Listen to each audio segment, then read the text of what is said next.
నిన్నటికి యోగ వాసిష్టంలో 5వ రోజు పూర్తి అయింది అని చెప్పుకున్నాము. మనకు కూడా 5 రోజుల్లాగానే ఉంది. మరి మీకు ఎలా ఉందో తెలీదు, నాకైతే 5 రోజులు అయినట్టుగానే ఉంది. 2014లో ప్రారంభం చేసుకున్నాము. అప్పటి నుంచి చెప్పుకుంటున్న యోగ వాసిష్టం, ఇందులో అనేకమైన ఆధ్యాత్మిక విషయాల్ని మాట్లాడుకుంటూ బ్రహ్మ సత్యత్వాన్ని, ఆత్మ సత్యత్వాన్ని గురించి చెప్పుకుంటూ ఉన్నాం. అది చాలా ముఖ్యమైనది. జన్మించిన తరువాత బ్రహ్మ సత్యం అనే మాటనైనా కనీసం విని ప్రాణాలు విడవాలి అని చెప్తారు. అది అనుభవానికి వస్తుందో లేదో తర్వాత కనీసం ఆ మాటైనా వినాలి అని. బ్రహ్మ సత్యం అనే మాట చెవిలో పడితే చాలు, అంత గొప్ప మాట అది. ఎందుకంటే మన అనుభవంలో ఉన్నా కూడా ఈ ప్రపంచం సత్యం కాదు అని. ఎందుకంటే ఇదే సత్యం అయితే ఇలాగే కొన్ని వేల సంవత్సరాలు ఉండిపోవాలి, ఉన్న తర్వాత కూడా ఇదంతా సత్యంగానే ఉండాలి. కానీ పరిస్థితి అలా లేదు.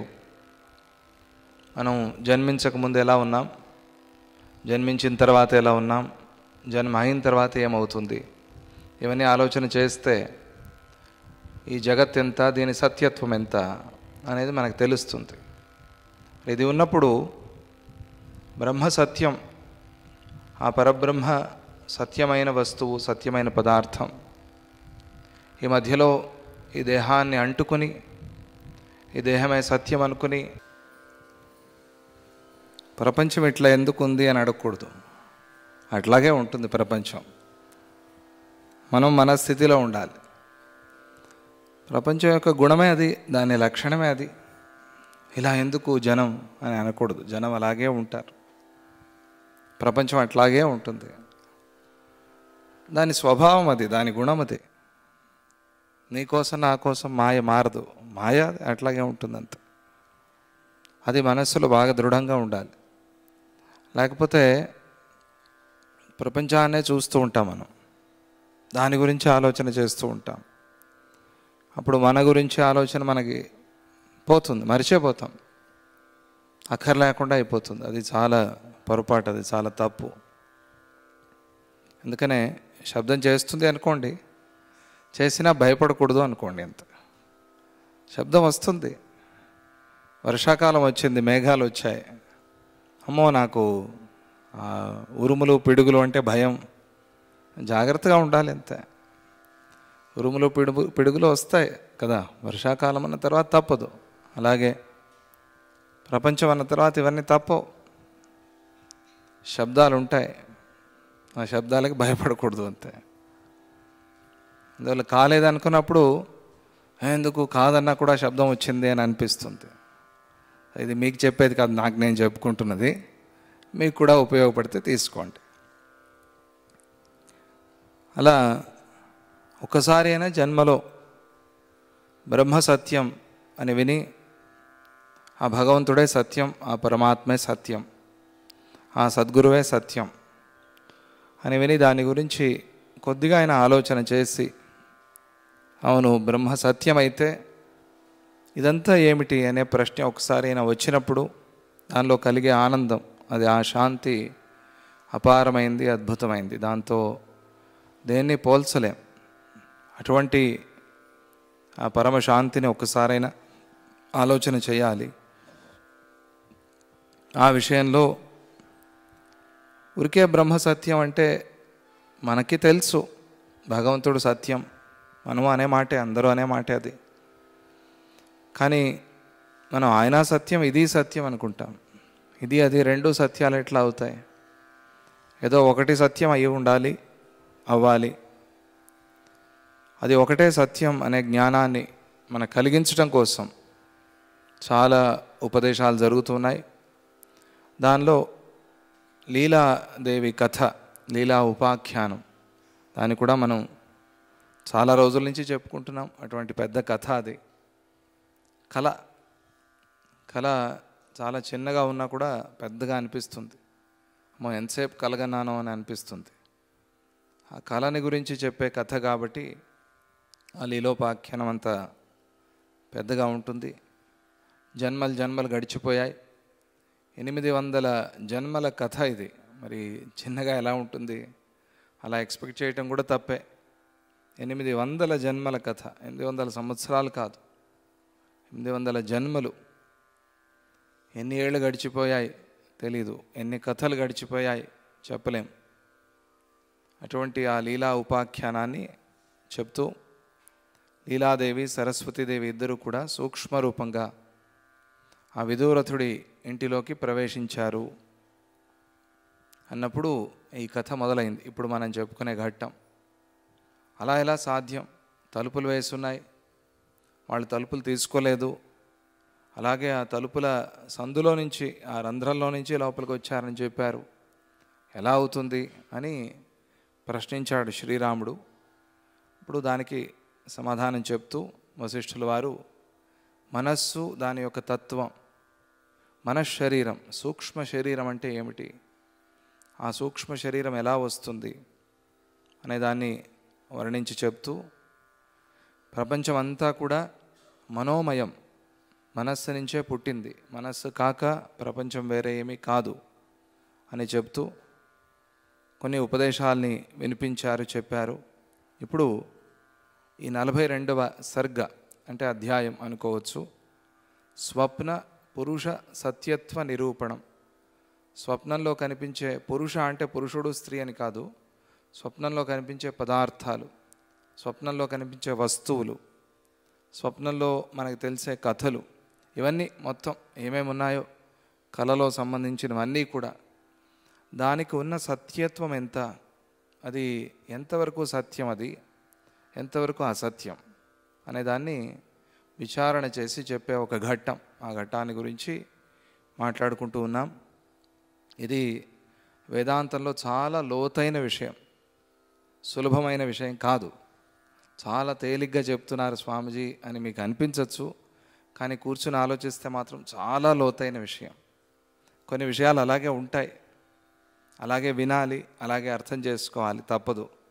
ఇప్పుడు మొదట్లో మనం ఫస్ట్ స్టాండర్డ్లో ఉన్నట్టుగా సైన్స్ ఎంబీబీఎస్లో ఉండదు కదా. అక్కడ బయాలజీ వేరే, అక్కడ ఉండే కెమిస్ట్రీ వేరే, ఆ కథ వేరే.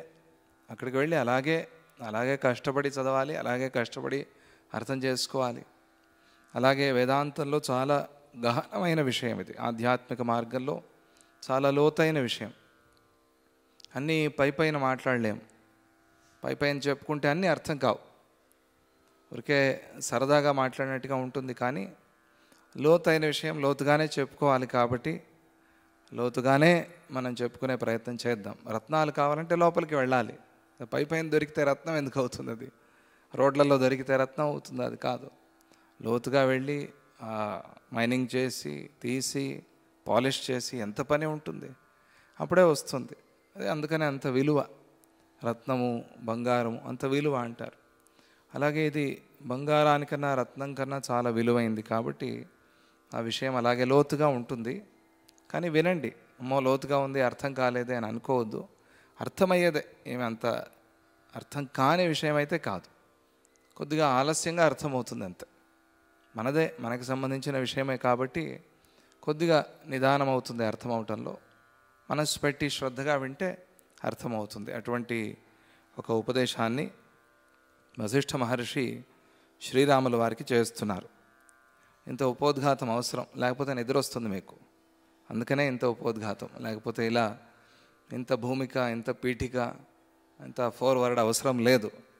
ప్రతిరోజు చెప్పుకునే దానికి ఇంత మాట్లాడాలి మొదట్లో. కానీ కొత్త వాళ్ళు ఉంటారు, వాళ్ళకి ఏమి దిక్కుతోచని పరిస్థితి అయిపోతే మళ్ళీ కష్టం. వినేవాళ్ళని అలా ఇబ్బంది పెట్టకూడదు, కాబట్టి వేదాంతంలో శ్రద్ధ రాకపోయినా పర్వాలేదు, ఉన్న శ్రద్ధ పోతే కష్టం. అందుకనే ముందు అలా చెప్పి తర్వాత నా ఘట్టంలోకి ప్రవేశిస్తున్నాను. వశిష్ఠుల వారు చెప్తున్నారు, 5వ రోజు పూర్తి అయింది. 6వ రోజు తెల్లవారగానే అందరూ స్నానం చేసి, అనుష్ఠానాలు చేసుకుని, సంధ్యావందనాలు చేసుకుని, దేవతా ప్రార్థన చేసి, అగ్నిహోత్రులు హోమాలు చేసి, అగ్నిహోత్రం చేసి అందరూ వచ్చి చేరారు. అక్కడ ప్రేయ హాల్లో అందరూ చేరారు. అక్కడ అయోధ్యలో ఉన్న ప్రేయ హాల్ అది. అక్కడ అందరూ కూర్చున్నారు. వశిష్ఠ విశ్వామిత్రాది మహర్షులందరూ వచ్చారు. శ్రీరాముడు అందరికన్నా ముందే వచ్చి కూర్చున్నాడు. మంచి శిష్యుడు ఆయన.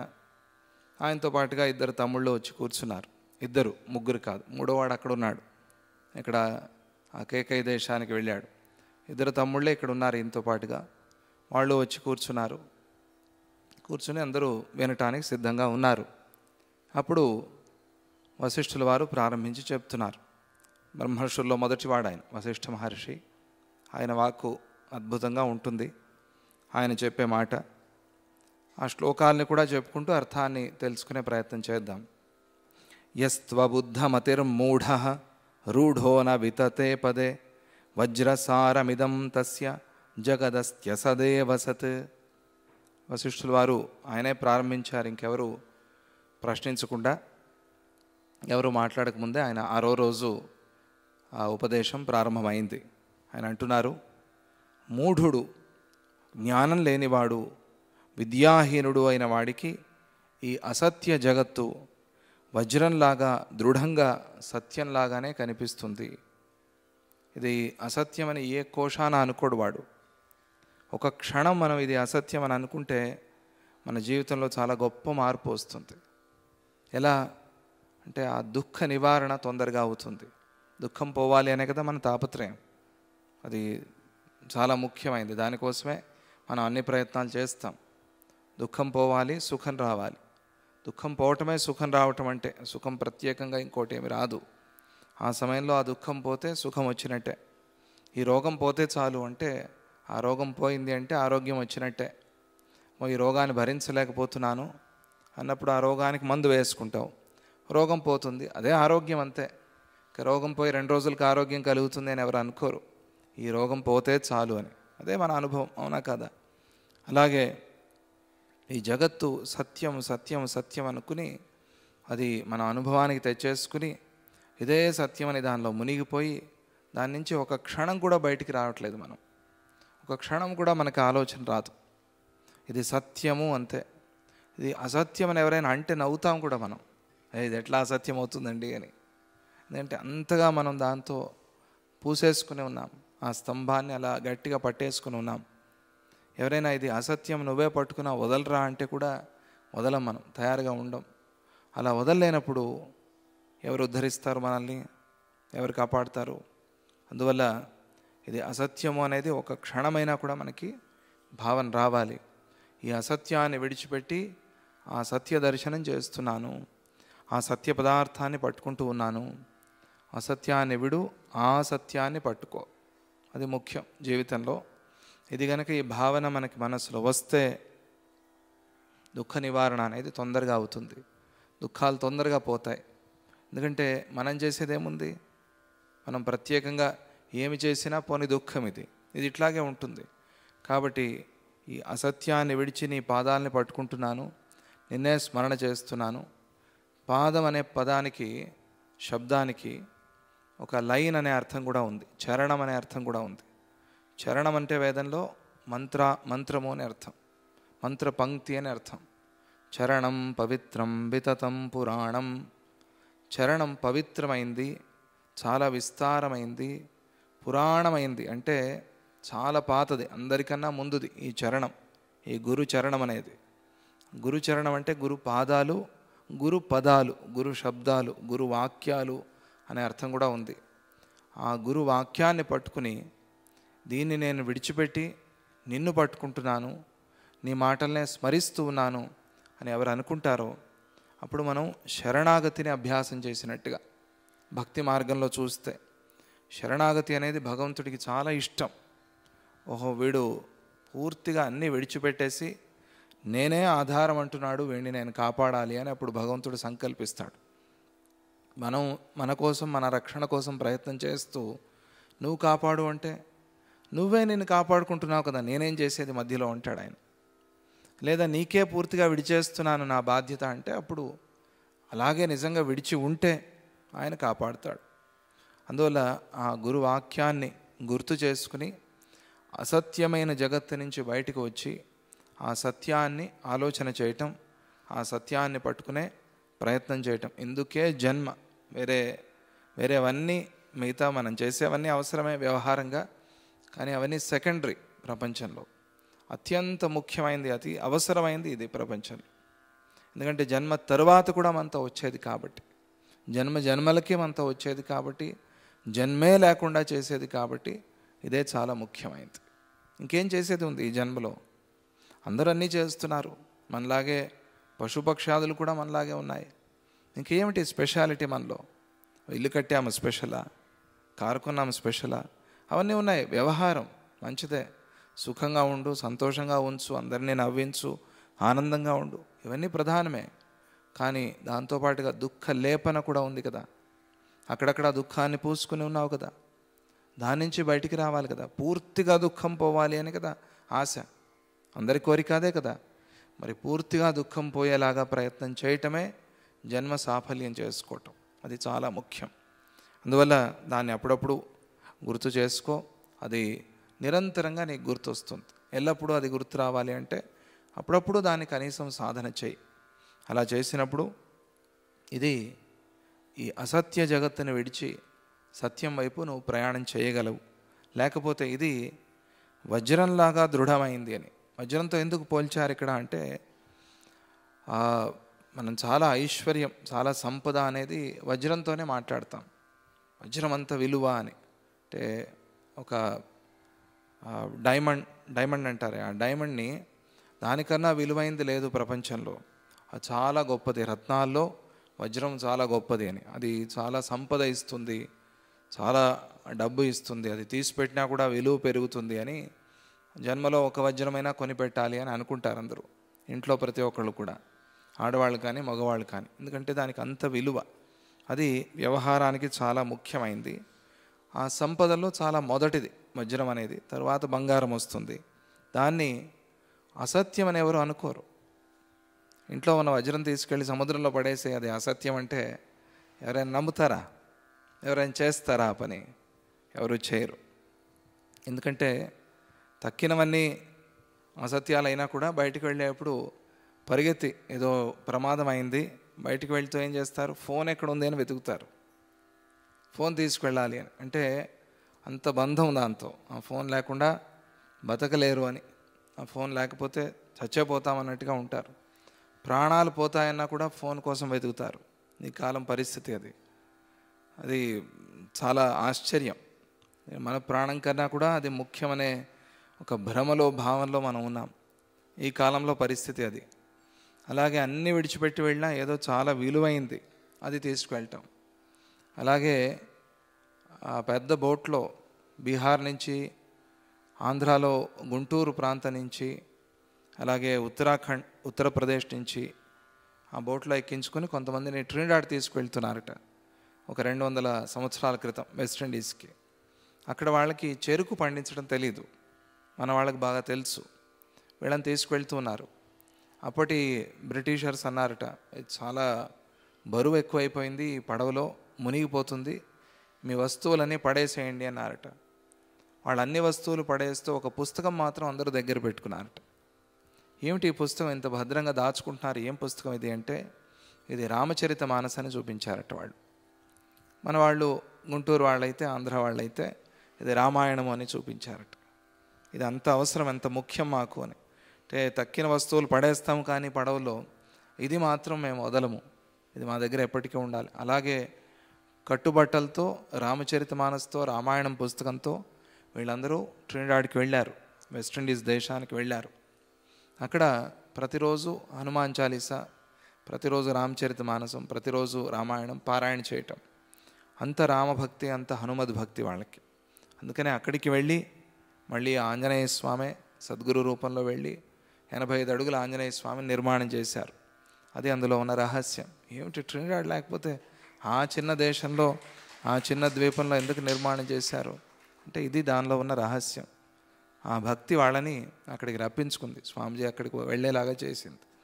అది విలువైంది అని. అలా విలువైంది ఏది అంటే మనం ఏం చూస్తాం? చాలా విలువైంది వజ్రం, చాలా ముఖ్యమైంది అని దాన్ని లాకర్లో భద్రంగా దాస్తాం. అలాగే దాయండి, ఇంట్లో బయట పెట్టద్దు, అది కాదు నా అభిప్రాయం. కానీ పోల్చి చూసుకోవాలి. అలా వజ్రంలాగా దృఢమైంది జగత్తు అని ఎందుకు చెప్పారు అంటే దానికి కారణం చెప్తున్నారు. అలాగే ఈ జగద్భ్రమ వజ్రంలాగా చాలా దృఢమైంది అని, అంటే దీని నుంచి బయటికి రావటం చాలా కష్టం, దీన్ని బద్దలు కొట్టడం చాలా కష్టం అని. అంత సులభంగా పోదు, ఇది చాలా కష్టమైందే వ్యవహారం ఇది. కానీ దాన్ని పగలగొట్టాలి, తప్పదు. అది పగిలితే కానీ అప్పుడు లోపల ఉన్న ఆ రత్నం మనకి దొరకదు, ఆ బ్రహ్మ పదార్థం మనకి దొరకదు. అలా ఈ జీవితం అంతా ఒక పెద్ద షెల్ లాగా ఉంటే దాన్ని భేదించి, అంటే దాన్ని ఉపయోగించి ఆ లోపల ఉన్న రత్నాన్ని మనం వెతకాలి, దాన్ని పట్టుకోవాలి. ఇది ఒక పెద్ద వ్యవహార సాధనమవుతోంది.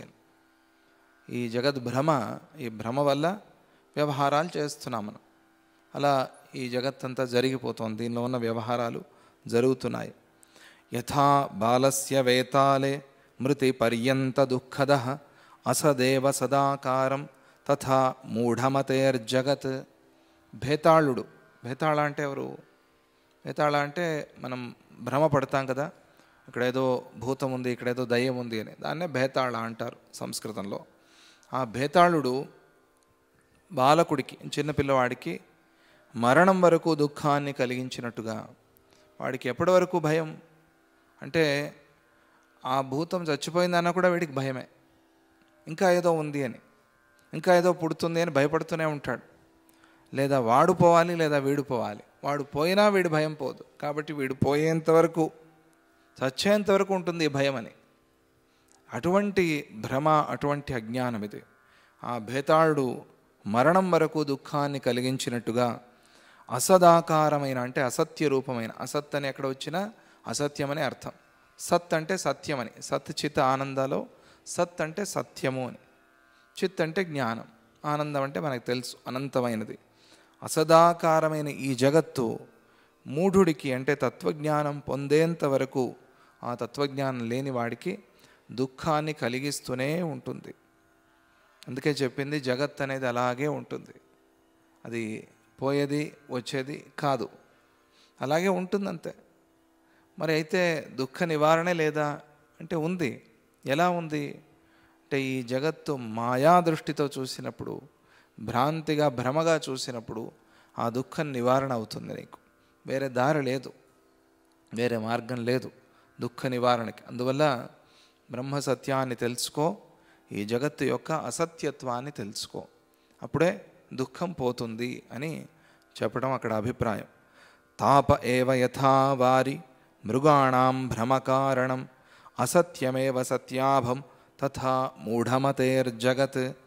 ఎడారిలో సూర్యకిరణాలు జీవులకు నీరు అనే భ్రమను కలిగించినట్టుగా, అక్కడ ఒకచోట భాష్యంలో వ్యాఖ్యానంలో చెప్పారు, ఎడారిలో ఎండమావి ఎలా కనిపిస్తుంది అని. ప్రొద్దునే తెల్లవారుజామున చూసామనుకోండి, ఎడారిలో ఎండమావి కనిపించదు. అదే కొద్దిగా సూర్యుడు పైకి వచ్చి సూర్యకిరణాలు ఆ భూమి మీద పడిన తరువాత ఎండమావి కనిపిస్తుంది. ఎందుకు అంటే లోపల ఉన్న తాపం ఆవిరిగా పైకి వస్తోంది. ఈ వర్ణన చాలా అద్భుతమైన వర్ణన వ్యాఖ్యానంలో. భూమిలో తాపం, వేడి ఉంటుంది కదా, ఆ వేడి ఆ సూర్యకిరణాలు పడటంతో ఆవిరిగా పైకి వస్తాయి. ఆ ఆవిరి తరంగాలుగా కనిపిస్తాయి దూరం నుంచి. అది నీరేమో అని భ్రమిస్తాం మనం, ఆ ఆవిరిని నీరు అనుకుంటాం, నీరు అనుకుని పరిగెత్తుతాం. నీరు ఉందా అక్కడ? నీరు లేదు. ఇలా ఇటువంటి అనుభవాలు చాలా ఉన్నాయి మన జీవితంలో, దాన్నే ఇక్కడ చెప్తున్నారు. మూఢుడికి ఈ జగత్తు సత్యంలాగానే కనిపిస్తుంది. అనుభవం లేని వాడికి మొదటిసారి ఎడారికి వెళ్ళాడు, ఎడారే అవసరం లేదు, చాలా వేసవి తీవ్రంగా ఉన్నప్పుడు, ఎండలు తీవ్రంగా ఉన్నప్పుడు రోడ్డు మీద కూడా అలాగే నీళ్లు ఉన్నట్టుగా కనిపిస్తాయి మనకి ఎన్నో సందర్భాల్లో. కారులో ప్రయాణం చేస్తున్నప్పుడు దూరం నుంచి అలా ఒక హంప్ లాగా ఉందనుకోండి రోడ్డు, దానిపైన నీళ్లు ఉన్నాయేమో అన్నట్టుగా కనిపిస్తుంది. కానీ మనకు తెలుసు కాబట్టి రోడ్డు మీద నీళ్లు ఉండవని. వర్షాకాలం వస్తే ఉంటాయనుకోండి, మన భారతదేశంలో చాలా ఎక్కువగా ఉంటాయి, అది వేరే విషయం. రోడ్డు మీదే ఉంటాయి, ఉండాల్సిన చోట కన్నా కూడా రోడ్డు మీదే నీళ్ళు ఎక్కువ ఉంటాయి. భ్రమిస్తారు, ఇది నీళ్ళేమో అని భ్రమ. అలా ఆ భ్రమ చెందినట్టుగా ఇంకా ఎన్ని ఉదాహరణలు చెప్తారు? ఒక ఉదాహరణ సరిపోతుంది బుద్ధివంతుడికి. నీళ్లు లేకపోయినా నీళ్లున్నాయి అనుకున్నావు, పరిగెత్తావు, నీళ్లు లేవు అని తెలిసాయి, మళ్ళీ పరిగెత్తావు. ఇలా ఎన్నిసార్లు పరిగెత్తుతావు? బుద్ధివంతుడు అలా పరిగెత్తడు. నిన్న మనం చెప్పుకున్నాం, ఎక్కడ నీళ్లు ఉన్నాయో తెలుసుకుని పరిగెత్తుతాడు.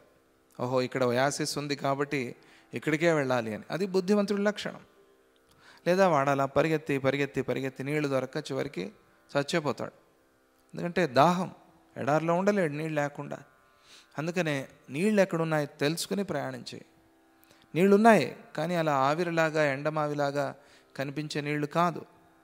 దాన్ని మనం తాగగలమా? మన దాహం తీరుతుందా దాంతో? లేదు. అటువంటి నీళ్ళ కోసం పరిగెత్తకు, అసలైన అమృతం కోసం పరిగెత్తు అని చెప్పడం అభిప్రాయం. అలా ఆ సూర్యకిరణాలు అందరికీ కూడా నీరు అనే భ్రమ కలిగించినట్టుగా అసత్యమైన ఈ జగత్తు సత్యమనే భ్రమ కలిగిస్తోంది. ఇది చాలా విచిత్రమైంది. యథా స్వప్నమృతిర్జంతో అసత్యా సత్యరూపిణి అర్థక్రియా కరీభాతి తథా మూఢధియాం జగత్. కలలో కలిగిన మరణం జీవుడికి శోక దుఃఖాదులను కలిగించినట్టుగా కలలో మరణించాడు వాడు. కానీ అక్కడే ఏడ్చాడు, అక్కడే భయపడ్డాడు, అయ్యో ఏదో అయిపోయింది అని. వాడే చూస్తున్నాడు కళ, వాడి మరణాన్నే చూసుకున్నాడు. వాడున్నాడు కానీ వాడి మరణాన్ని వాడే చూశాడు. చూసి నేను నిజంగా పోయానేమో అనుకున్నాడు, భయపడ్డాడు.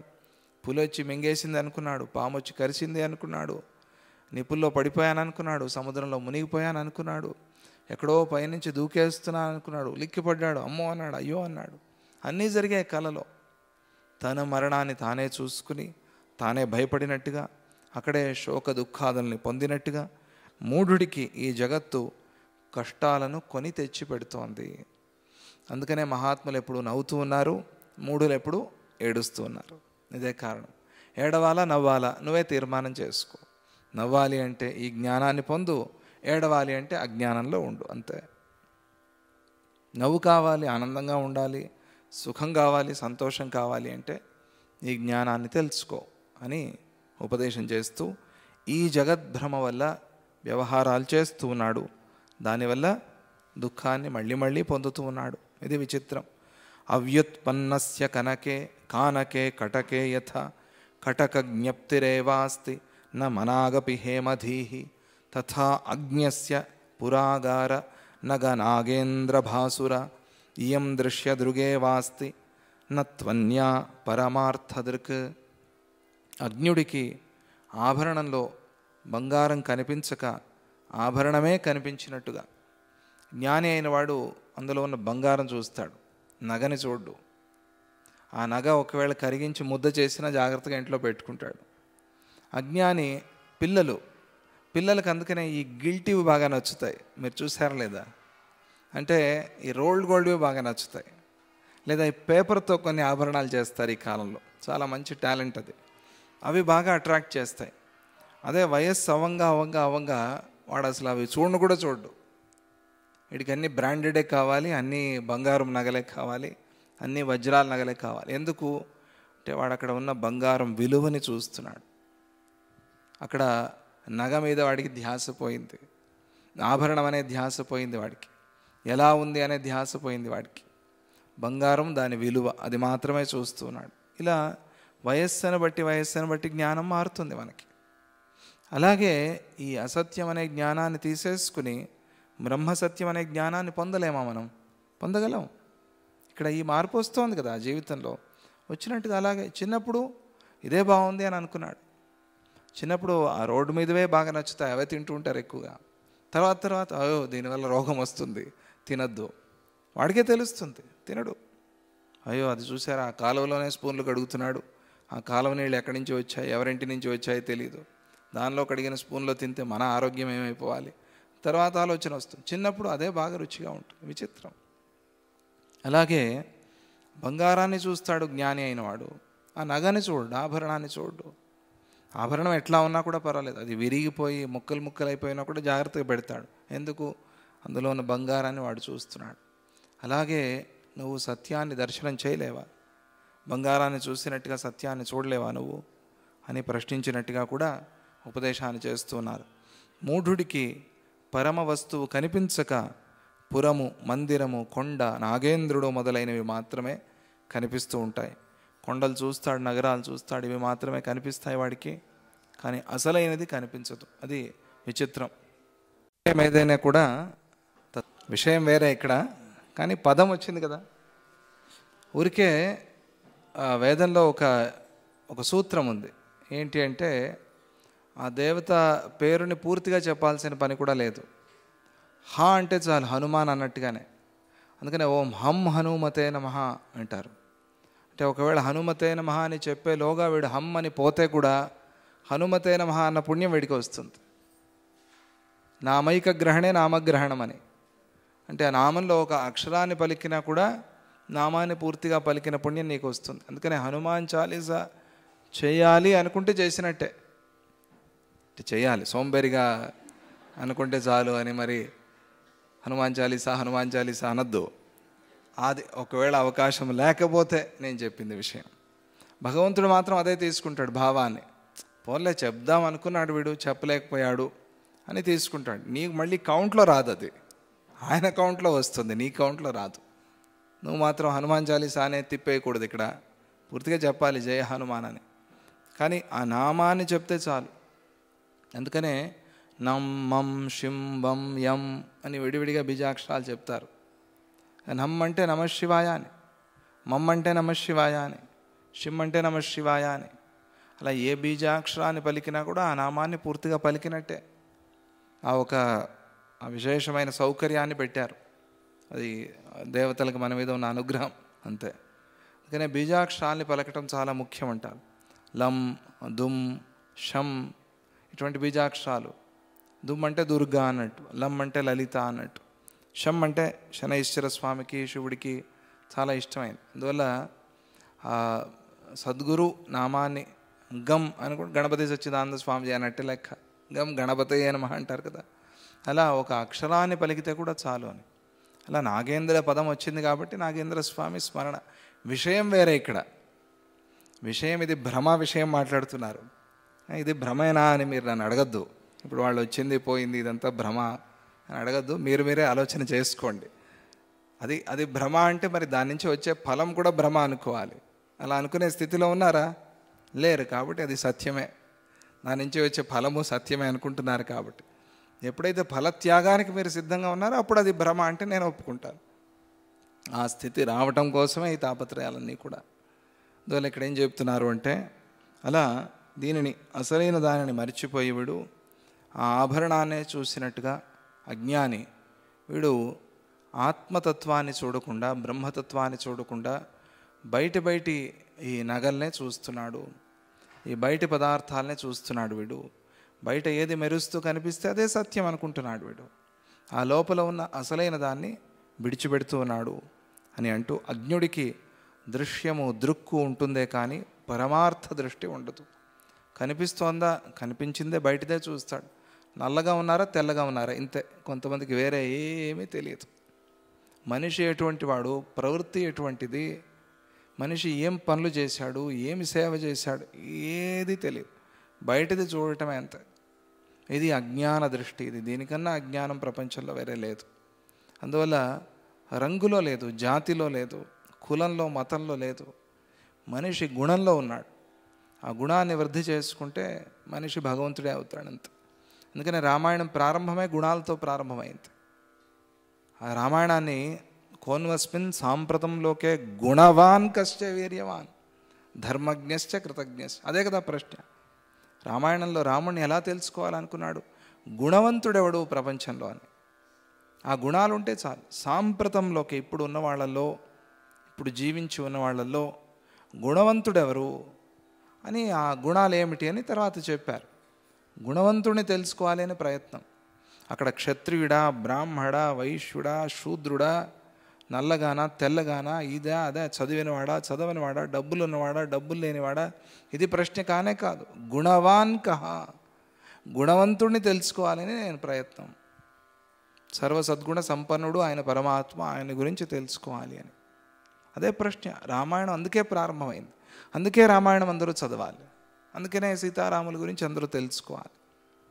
అదే అక్కడ ఉన్న రహస్యం. ఎలా ప్రారంభమైంది, ఎలా ముగిసింది అనేది కదా ఒక గ్రంథానికి ముఖ్యం. మధ్యలో చాలా విషయాలు వచ్చిపోతాయి. అది అంటే ప్రారంభమైన దాన్ని, ముగిసేదాన్ని విడిచిపెట్టకుండా ఉండాలి, అది వేరే విషయం. కానీ మధ్యలో చాలా వస్తాయి, ఎన్నో పాత్రలు వస్తాయి కదా. కానీ గ్రంథం ఎలా ప్రారంభమైంది, ఎలా ముగిసింది, ఇవి రెండు చాలా ముఖ్యం. ఎలా ప్రారంభమైంది? గుణవాన్ అని ప్రారంభమైంది. చివరికి పరమాత్మలో ఐక్యమయ్యాడు. పరమాత్మే ఆయన స్వయంగా, కానీ సరియు నదిలో తాను ఎక్కడి నుంచి వచ్చాడో దాన్ని తెలుసుకోవటం, అది మనిషికి చాలా ముఖ్యమైనది. ఇది కదా రామాయణం చెప్పేది. అందువల్ల ఆ గ్రంథం చాలా గొప్పది, విశేషమైనది. అలా మనం పైన నగిషీలు చూసి మోసపోతాం, లోపల ఉన్న తత్వాన్ని చూడలేకపోతాం. అలా ఇది అలవాటైపోయింది మనిషికి. అందువల్ల ఆత్మతత్వాన్ని మరిచిపోయి బయట దేహాన్నే చూస్తూ ఉన్నాడు, ఈ పొరపాటు చేస్తూ ఉన్నాడు. యథా నభసి ముక్తాలి పిచ్చ కేశోండ్రకాదయ అసత్యా సత్యతాం యాతా భాత్యేవం దుర్దృశాం జగత్. ఆకాశంలో ముత్యాలు, పింఛాలు, పింఛమంటే నెమలీక, పింఛం అంటారు కదా, కృష్ణ పరమాత్మ నెత్తి మీద పెట్టుకున్నాడు పింఛమని.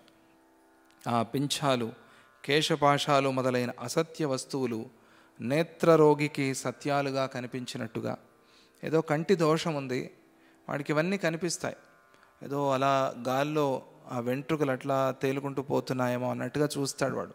అక్కడేం లేవు, కానీ అది నేత్రదోషం. అది ఆ ఫ్లయింగ్ ఆబ్జెక్ట్స్ కనిపిస్తాయని నేత్రదోషం వచ్చిన వాళ్ళకి. అప్పుడు అందరిని అడుగుతారు, ఏమండి ఇక్కడ ఏమైనా ఉందా, దుమ్ము ధూళి ఏదైనా ఉందా, వెంట్రుకలు ఏమైనా అట్లా ఎగురుకుంటూ పోతున్నాయి? ఏం లేదే, మాకేం కనిపించట్లేదే.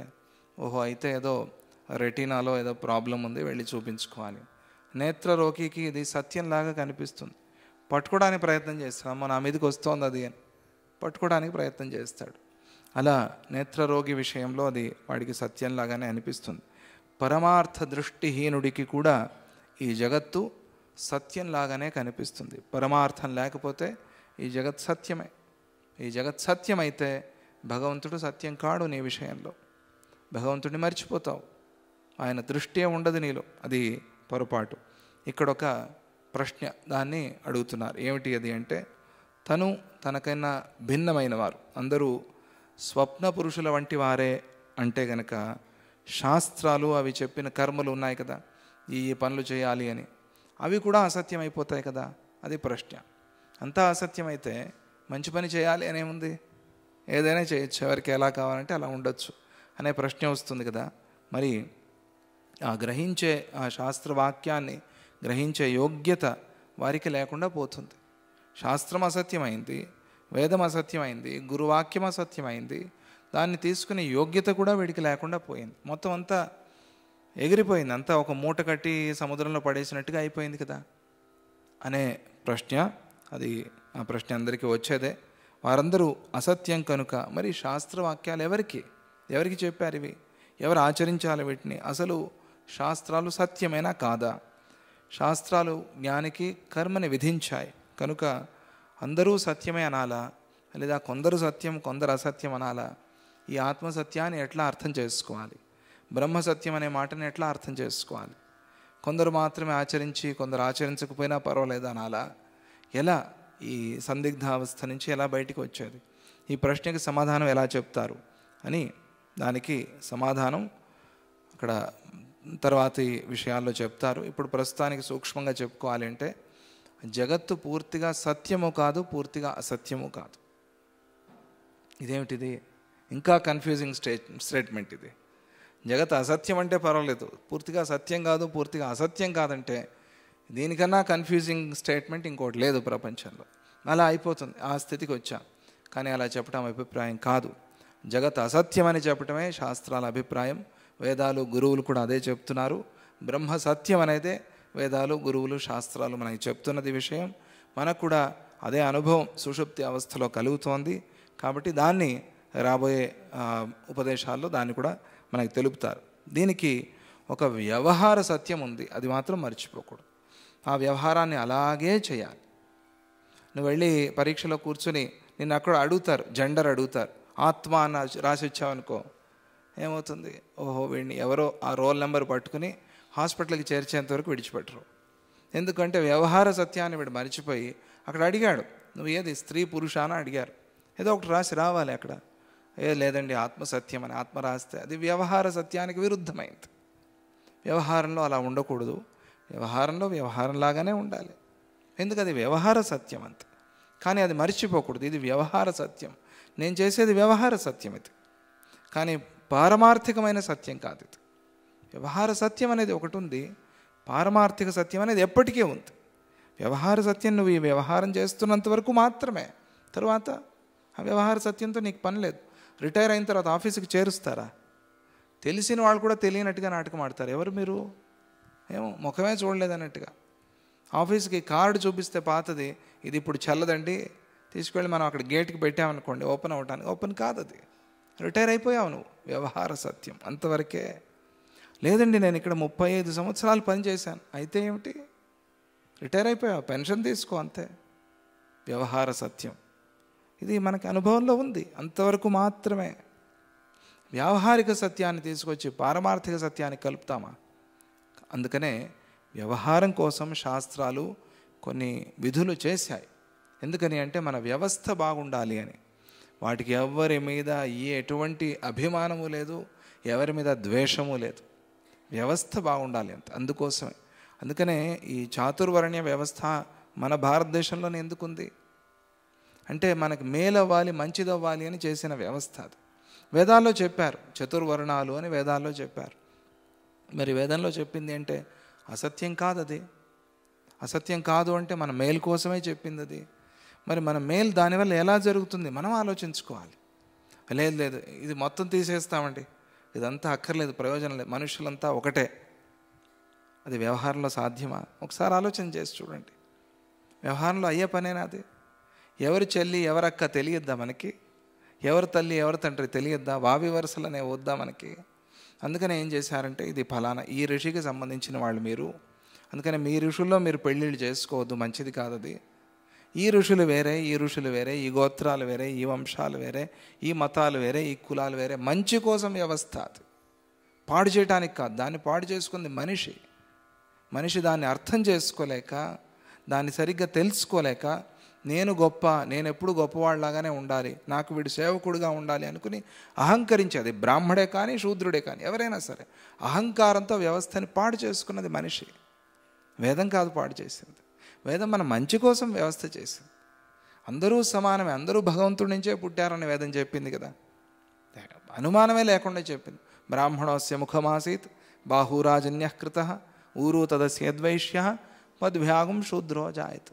ఒక భగవంతుడి విరాట్ పురుషుడు, ఆ విరాట్ స్వరూపం నుంచి ఈ నలుగురు పుట్టారు, నలుగురు వచ్చారని చెప్తే ఎవరు పెద్ద ఎవరు చిన్న? దీంట్లో నలుగురు ఒక తల్లి తండ్రి బిడ్డలే, ఎవరు పెద్ద ఎవరు చిన్న? దీనిలో కొన్ని మాయలు చేసి, కొన్ని కుట్రలు కుతంత్రాలు చేసి వీడు గొప్ప వీడు గొప్ప అని వీడు అనుకున్నాడు, నేను గొప్ప నేను గొప్ప అని వాడు అనుకున్నాడు. ఎవరికి ఎవరు గొప్ప అనిపించిందో వాళ్ళు కొట్టుకున్నారు. దీనికి వేదం ఏం చేస్తుంది? దీనికి శాస్త్రం ఏం చేస్తుంది? శాస్త్రవాక్యాన్ని వేదవాక్యాన్ని అర్థం చేసుకోలేకపోవటం అనేది మనుషులో ఉన్న తప్పు, కానీ వేదంలో వ్యవస్థలో ఉన్న తప్పు కాదు. అలా ఎప్పటికీ అనుకోకూడదు మనం. అలా అనుకుంటే మనం దైవనింద చేసినట్టు. ఎందుకంటే దేవుణ్ణి చూపించిందే వేదం. దేవుడికి ఇవన్నీ లేవండి అని అన్నామంటే వేదాన్ని అవమానించినట్టే మనం. అందువల్ల వేదవాక్యాన్ని గౌరవిస్తూ, వేదము దేవుడు ఇవి రెండు ప్రధాన, అటు ఇటు తిప్పితే దేవ వేద, ఆ రెండే పదాలు, రెండే అక్షరాలు అక్కడ. దేవుడే వేదము, వేదమే దేవుడు, మన మేలు కోసం మంచి కోసం. కానీ అది వ్యవహార సత్యం అంతే. ఆ వ్యవహారం అక్కడి వరకు అంతే. తరువాత ఆత్మదృష్టితో చూసినప్పుడు మహాత్ములు దాన్ని అనుభవించారు. అనుభవించి అందరిలోనూ పరమాత్మే ఉన్నాడు అని చూసి సమంగా చూశారు, చూసి తన్నులు తిన్నారు, వాళ్ళని అవమానపరిచారు. ఏమిటి వీళ్ళు అంటే వాళ్ళు వేదాన్ని సరిగా అర్థం చేసుకున్న వాళ్ళు అనుభవానికి తెచ్చుకున్న వాళ్ళు, దాన్ని ప్రపంచానికి చూపించిన వాళ్ళు. దీన్ని తెలుసుకోలేక అయ్యో అందరూ ఒకటే అంటే మా గొప్పతనం ఎక్కడైనా పోతుందేమో అని వాళ్ళని అవమానపరిచారు కొంతమంది. ఎవరి తప్పిది? మనుష్యుల్లో ఉన్న అహంకారం చేసిన తప్పిది, వేదాలు శాస్త్రాలు చేసిన తప్పు కాదు. మిడిమిడి జ్ఞానంతో వాళ్ళు పెద్ద వీళ్ళు చిన్న అనే ఒక భావన, ఒక భ్రమ. ఆపరేషన్ థియేటర్లో డాక్టర్ గారు ఆపరేషన్ చేశారు, అంతవరకు వ్యవహారం. అక్కడ ఆయనే ఉండాలి, ఆయన ఉంటే ఆపరేషన్ అవుతుంది, బాగా జరుగుతుంది. ఒక వ్యవస్థ, అందరూ సమానమైన మొత్తం ఫ్యామిలీ అంతా ఆపరేషన్ థియేటర్కి పోయిందనుకోండి, ఏమవుతుంది? ఆపరేషన్ థియేటర్ పాడైపోతుంది. అందరూ సమానం ప్రపంచంలో. చేస్తాం ఆ పని? చేయం. ఒక వ్యవస్థ, అది వ్యవహార సత్యం, తప్పదు, అక్కడ అలాగే ఉండాలి అంతే. అందరూ ఒకటే సమానమే అని మనం లోపలికి వెళ్ళామనుకోండి, ఏమవుతుంది? ఆపరేషన్ థియేటర్ కూడా పాడైపోతుంది. అందువల్ల ఏది వ్యవహార సత్యం, ఏది పారమార్థిక సత్యం మనం తెలుసుకోవాలి. శరీరంగా మనం చూస్తున్నాం కాబట్టి, శరీరంగానే అర్థం చేసుకున్నాం కాబట్టి ఈ ప్రపంచాన్ని శారీరకంగా చూసినప్పుడు ఈ భేదాలు ఉన్నాయి. శారీరకంగా చూసినప్పుడు, అదే ఆత్మార్థంగా చూసినప్పుడు, ఆత్మతత్వాన్ని చూసినప్పుడు ఈ భేదాలు లేవు. అని ఆత్మతత్వాన్ని వ్యవహారంలో మనం ప్రసరింప చేయలేం. దాన్ని అంటే ఏంటి, ఇంప్లిమెంట్ చేయలేం. అది ఆత్మతత్వం వేరే, అది వ్యవహార దృష్టి వేరే. అందువల్ల ఈ భేదాన్ని తెలుసుకుని, ముందు భేదాన్ని తెలుసుకుని వ్యవహారం చేసి, తర్వాత ఈ భేదాన్ని లేకుండా చేసుకోవటం. అది లేకుండా మానసికంగా అవుతుంది, వ్యవహారంలో అవ్వటం కష్టం. అయితే జీవన్ముక్తులుగా ఇంకా సద్గురువుకి అది సాధ్యం. కాబట్టి మనసులో మానసికంగా మనం భావన చేసి, అయినంత మన చేతనైనంత సహాయం, మన చేతనైన సేవ మనం చేస్తూ ఉంటే జన్మ సార్థకమవుతుంది. అందువల్ల సాధన అనేది ఆధ్యాత్మికంలో చాలా ముఖ్యం. ఆ సాధన చేస్తూ చేస్తూ ఈ విషయాల్ని అర్థం చేసుకోవాలి. అందువల్ల దానికి వ్యవహార సత్యం అనేది ఒకటి ఉంది. కాబట్టి ఆ వ్యవహారం బాగా ఉండాలి అంటే ఈరోజు కాదు, మనం చేసిన వ్యవహారం ఈరోజు బాగుండాలి, రేపు బాగుండాలి, భవిష్యత్తులో కూడా బాగుండాలి. ఈ దృష్టితో శాస్త్రాలు మనకి ఒక విధానాన్ని ఏర్పాటు చేశాయి. కాబట్టి ఆ విధానాన్ని ఎవరు అనుసరిస్తారో వాళ్ళకి ఈ జన్మలోనే కాక రాబోయే జన్మల్లో కూడా మంచి ఫలాలు వస్తాయి. లేదా మరో జన్మ లేకుండా కూడా ఆ ముక్తి కూడా వాళ్ళకి వస్తుంది. అందువల్ల ఆ ప్రశ్నకి సమాధానం చెప్పాలి. ఇక రాబోయే ఘట్టాల్లో ఆ ప్రశ్నకి సమాధానం తెలుపుతారు.